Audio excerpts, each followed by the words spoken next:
Струмица со поволната и веќе добро растечка економска клима се очекува да ги искористи новите економски мерки кои ги подготвува државата.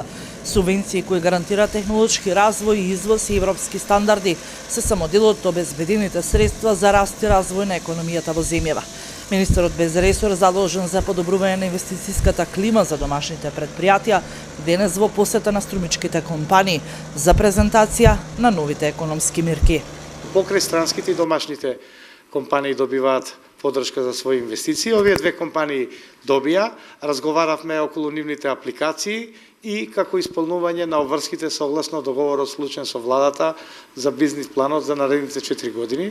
Но исто така ќе посетам и други компании каде што ќе ги промовираме мерките на владата и каде што ќе ги охрабриме да аплицираат и да инвестираат, бидејќи овие мерки на владата даваат, предводена од вашиот сограѓанин, господинот Зоран Заев, даваат веќе резултат, бидејќи имаме пораст на индустријско производство од 7% споредено со истиот период лани.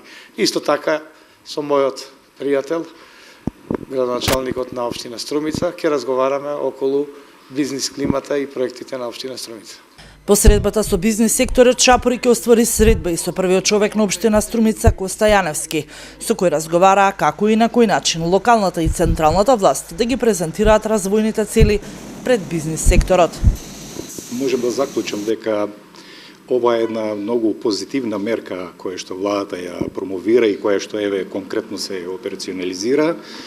Она што беше наша заложба за директно помагање на домашната економија и на домашните предпријатија, конкретен пример како тоа на некој начин се веќе применува.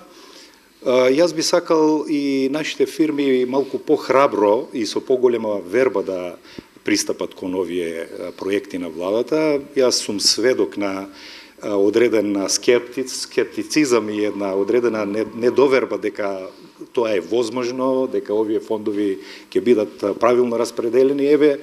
Мислам дека имат конкретен сега показател и пример дека навистина владата сериозно влегува во тие предизвици и би сакал фирмите да ги охрабрам да се подготват за да можат правилно да аплицираат до овие фондови. За отпочнатите инвестиции во 2018 година, барањата за доделување на финансиска поддршка може да се доставуваат до крајот на цела 2018 година, додека пак за барањата за исплата на финансиска поддршка од државата да се достават најдоцна до 30 јуни 2019 година.